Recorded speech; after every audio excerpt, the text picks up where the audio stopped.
few rules. The number one rule is please do not touch anything. Imagine that you're handcuffed, okay? Looking at the little kids here, alright? Okay. You may take pictures, the rocks don't care. There's no eating, drinking, or smoking inside the cave. Smoking includes vaping and chewing. And that's pretty much it, so you guys can follow me to our first formation.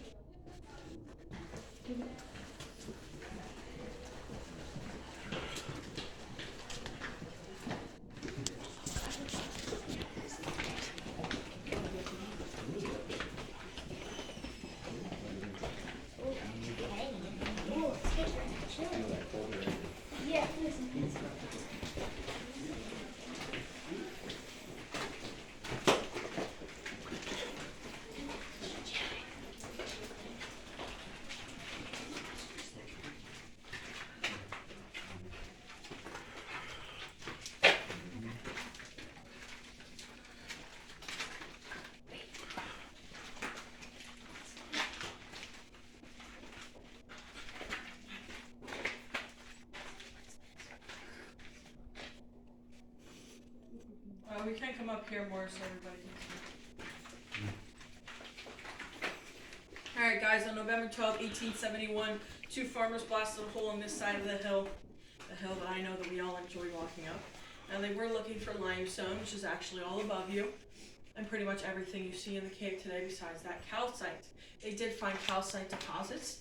The first one they could have saw is right here. This is our crystal cave upside down ice cream cone. We call this a dripstone because it's stalactite right above, slowly drips mineral and rich water down onto it. It does build up over time, but it only builds up the size of a Hershey kiss every 500 years. Ooh. Yeah. Over here, we have that same calcite mineral, but just in a different form. This is called flowstone. Flowstone is when the gravity pulls those mineral-rich water droplets down on the side of the cave. And then right next to it, we have something that looks like the bottom of a porta potty. That is because back then we had no modern light fixtures. So, if I was a stupid tour guide, I'd tell you to rub this side of the wall for some good luck. Now, there are no death or live dates, so we're not sure if that even works. But it worked to ruin the cave forever, so this will stay looking like a toilet. And then right underneath, we can see stalactites. These stalactites are cut, because at one point we didn't have a beautiful gift shop. So they take their own souvenirs because they thought they grew back like icicles. But once again, I can assure you they do not. Half an inch every 500 years. And then right here we have these red lights all throughout the cave. We call these wish lights. These are for our tall people. They're called wish lights because if you miss them, you're going to wish you didn't. So you guys can follow me to the smallest room of the cave.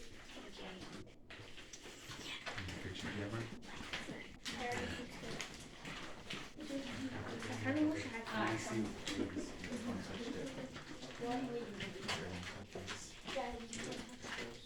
Well, now I can get there.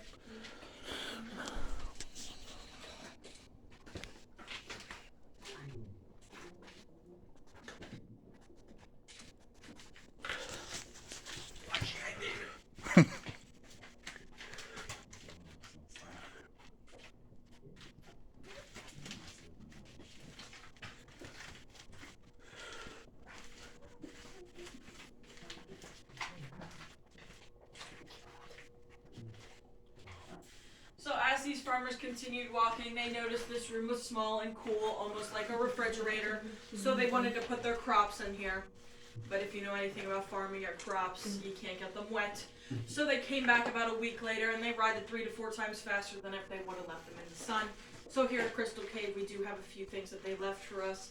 Up here we have their green beans, and their carrots, and their giant mushrooms. If you are not into vegetables, you can look right above you and see our cave bacon. This is actually called drapery. Drapery is formed when the gravitational pull goes against the gravitational self, and it creates these ribbon-like structures you will see across the cave. For people in the back, you can see more over here. And while we are all breaking our necks looking up, this is actually not the original ceiling.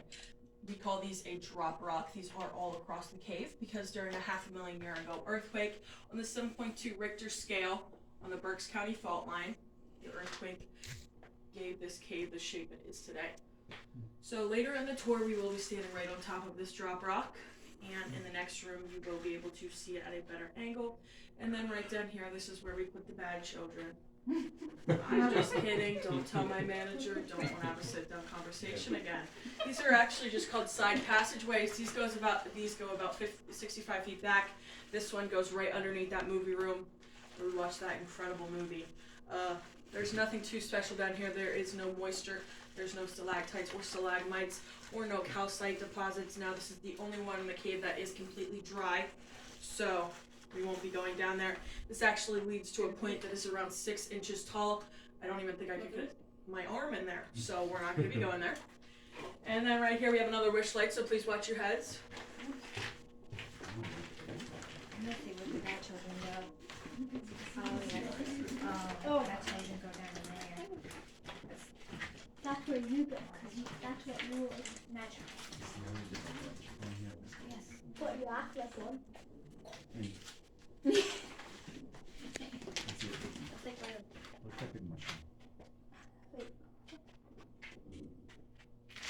Where's my phone? You want to say clothes? Here.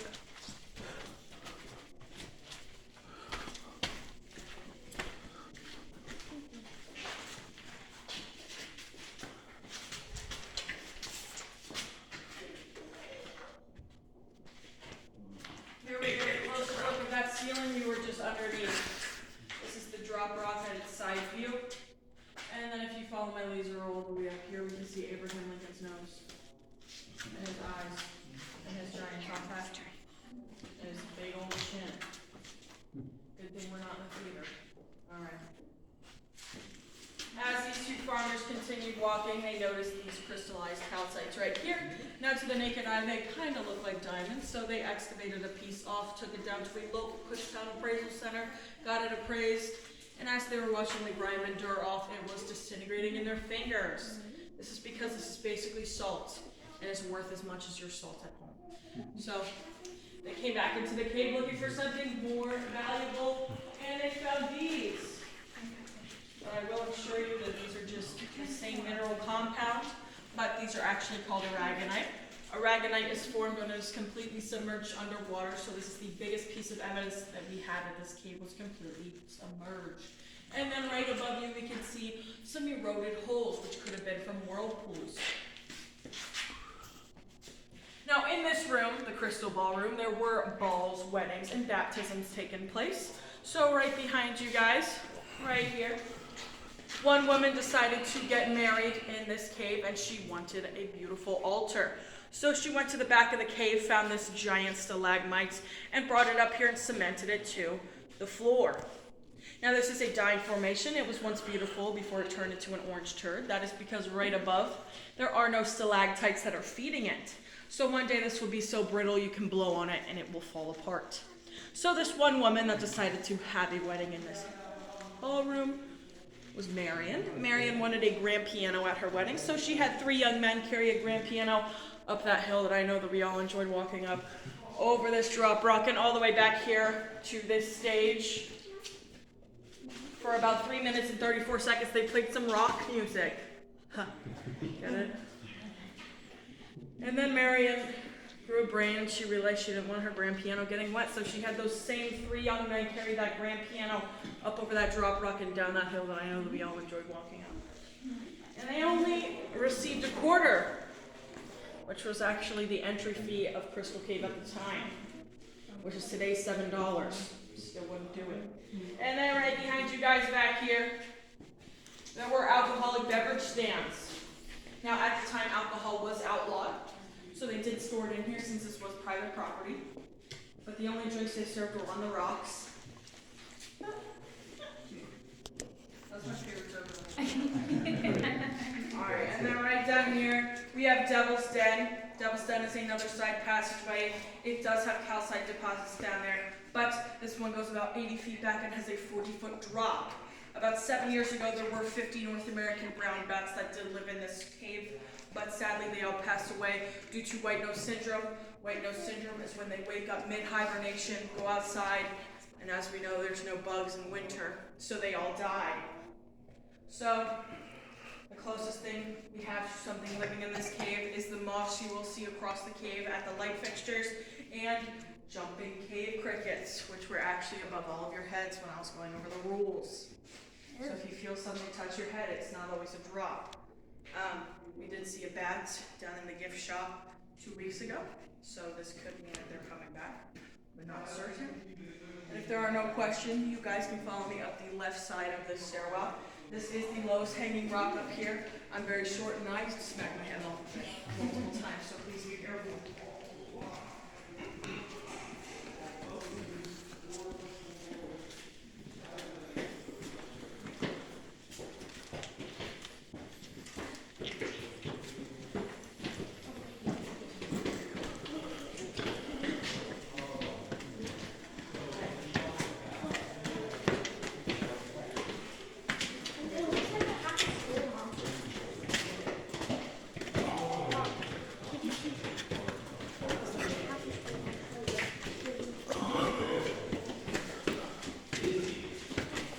As you guys continue this way, please watch your head. We do have our last which way.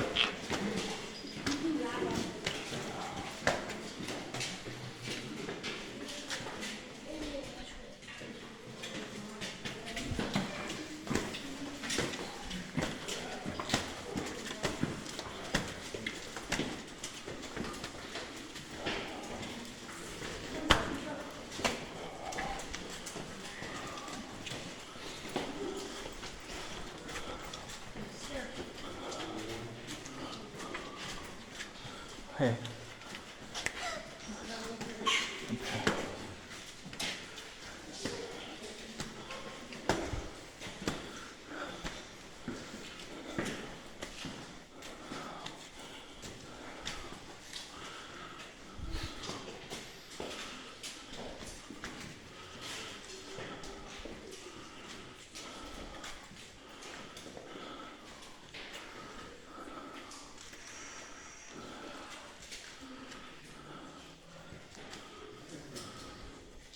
And for our next stop, we have Totem Pole.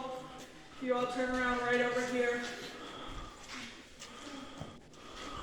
We call this Totem Pole because there aren't faces you can see in it, but this is actually a column.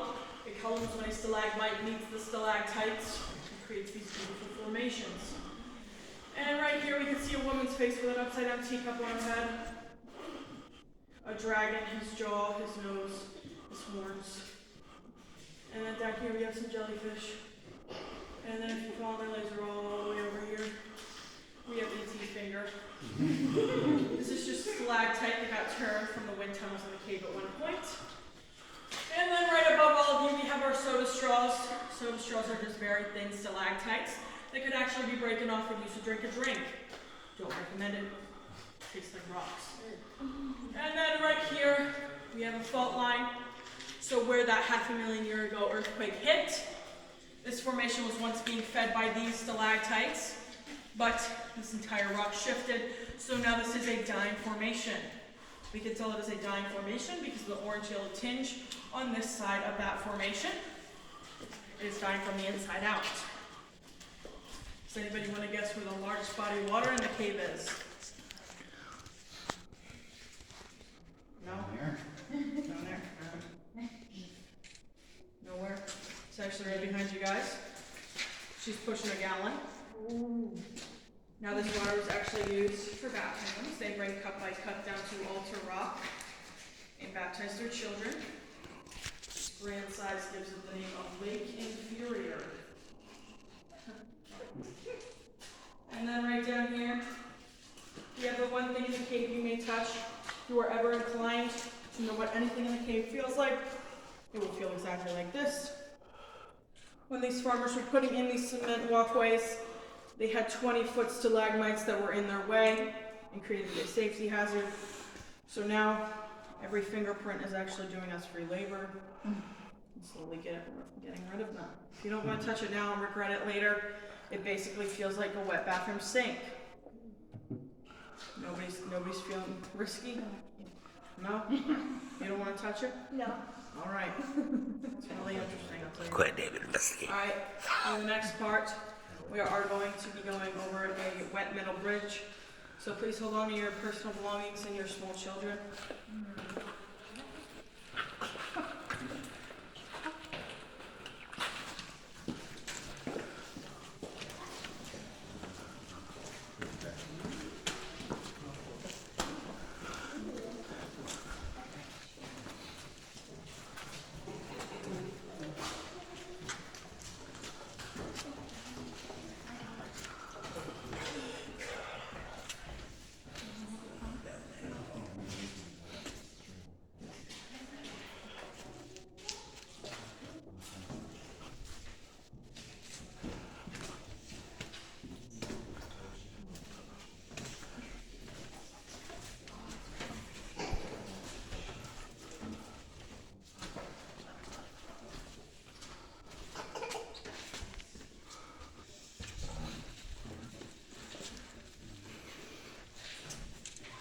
We do need to be off this metal bridge so everybody can fill in.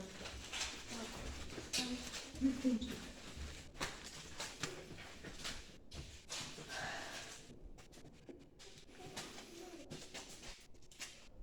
And for our next stop, we have Prairie Dog Island. This is another drop rock.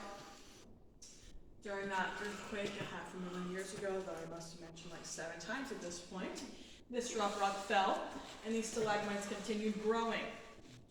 And they are still being fed by all of those 200 plus stalactites in Cathedral Dome. And then right here, we have a chopped off stalagmite that was once 5 feet tall. But when the owner of this cave passed away, his son came into the cave, chopped it off, and used it as his headstone. You can still see this standing. It is about 6 inches tall and has moss all over it. It is at a local church about 5 minutes down the road. And then right above you, we have the rarest thing in the cave. This is our lion's tail halictite. This is when a stalactite meets a cluster of calcite or finishes with more stalactites. Now there's only one other in the entire United States, which is actually in a cavern in New Mexico. So if you do not plan on traveling to New Mexico anytime soon, don't take this photo opportunity for granted. So as I mentioned earlier, there were no modern light fixtures or flashlights, so we would all be tied to one rope and crawling up this rough rock bridge with only a few candles and a pack of matches.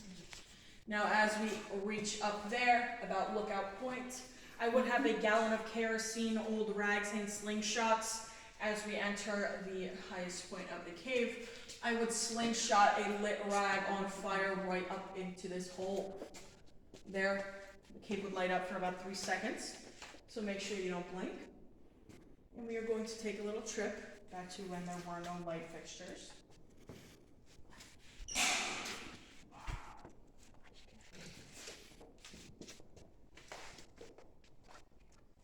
Now you pretty much have about this much light. So you pay 25 cents for pretty much nothing. And say that, little Jimmy in the back, as we're crawling up on this bridge, he just books it, falls off, right? So we have a few options. We could pull him back up. We could just fall with him or cut him off. So let's say that we decide to bring him back up. Now you need 2 hands to lift people up. So say that I'm the one that's lifting little Jimmy in. I fall too. Now you have no light fixture. So you guys have a few options. You can start screaming down to the end. You can start filing your way back. Now once again, there were no nice concrete bridges as we have today. Or you can wait for the next tour guide to run through. Now that would be in about 4 days. So I hope we're all comfortable. Here we get a closer look of the cave and its natural light. The fluorescent lights in the cave do not do it justice, since there has been no sunlight exposure in this cave. This is pretty much what it would look like. And then we can get better look at the marbled calcite throughout that limestone. And then we have cave stars. Oh, isn't that cute? So cute. Oh, what about me? Woo! Oh, beautiful butterfly. butterflies, isn't that sweet? And then, oh, cave mice. Isn't that neat? Alright guys, raise your hand if you'd like me to turn the lights back on. Get it? Because we're in complete darkness. I know. So for our next part of the cave, it is completely optional. We will be going up these steps right behind me. If you are afraid of heights, small spaces, or just don't want to make the walk, that's completely okay. I'm pretty loud when I need to be, so you guys down here will be able to hear me. But if you are coming up, you follow me up now.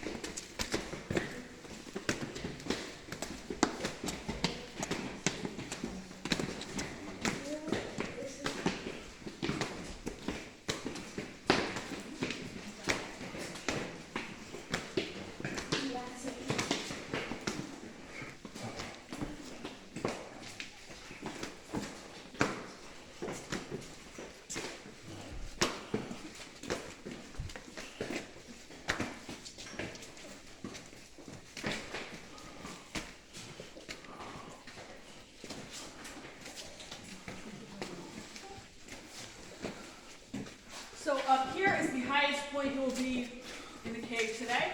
We are only about 30 feet underneath that movie room. Whoop. Yeah, I thought no one saw it. You okay? Yeah. Alright.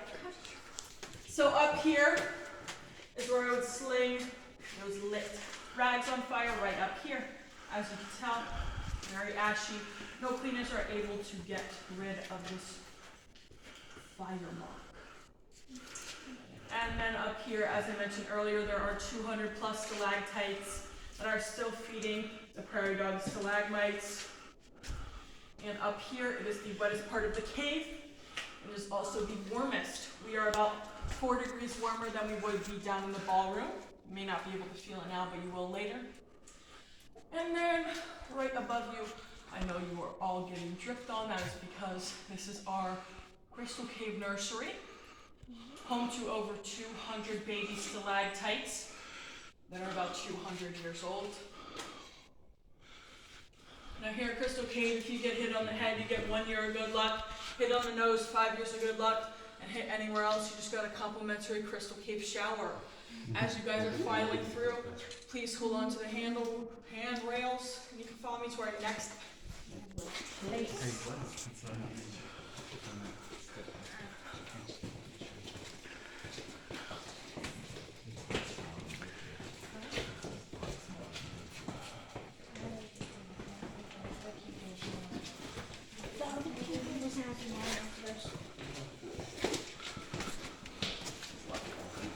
Be careful, big another one.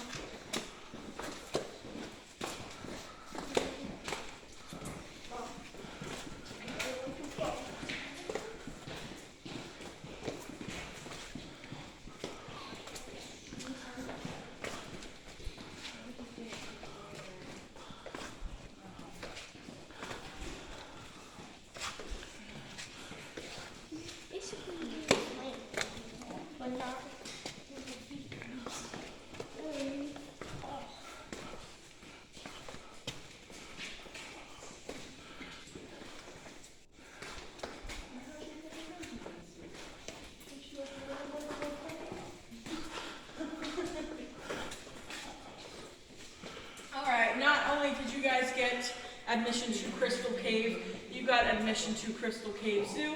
Right here we have Sally the seal. Her belly, her nose. Right here we have Charlie the three-humped camel. And then up here we have Bucky the beaver. And then if you follow my laser all the way up here, we have Leo the lion. This finishes our lion's tail Stalactite.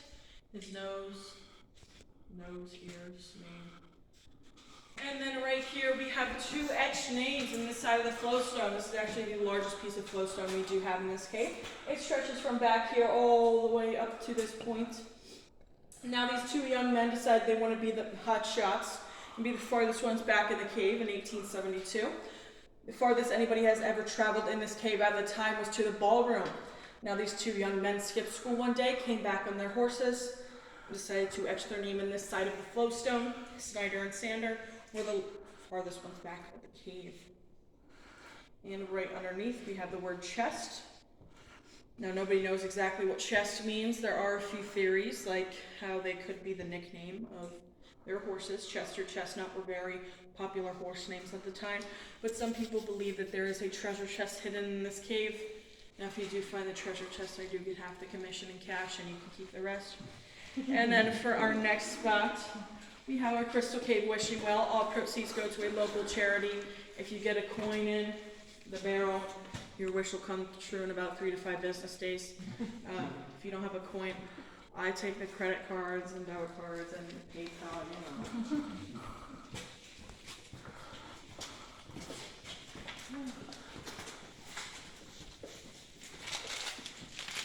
There is one more low-hanging rock, so please be careful.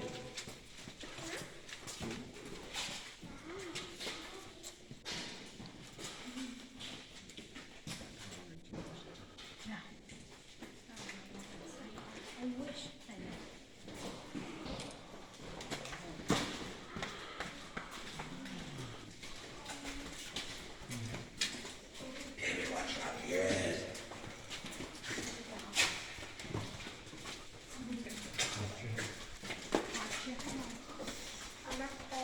Now, as you guys are coming down, since we are a small group, I am going to be talking about this. This is like inside scoop. Nobody else talks about this, so lucky day, I guess.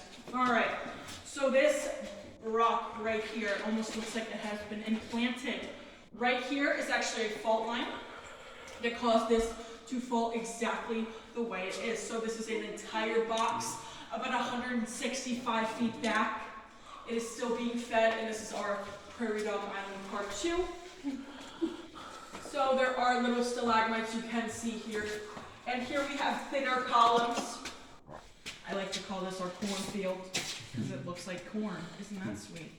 All right, that's it. And then right here we do get a better look at Totem Pole and where it all feeds down to.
It collects all that rainwater, slowly drips through. So if something gets in it, it's going to deteriorate and change the rock formations. And then right down here, before we pass, I just like to give you a closer look of that 40-foot drop. You can see it a lot better here. If you can imagine having a few drinks and then just having a 40-foot drop right next to you, that's not too fun. All right. So you guys have followed me to our last stop of the cave.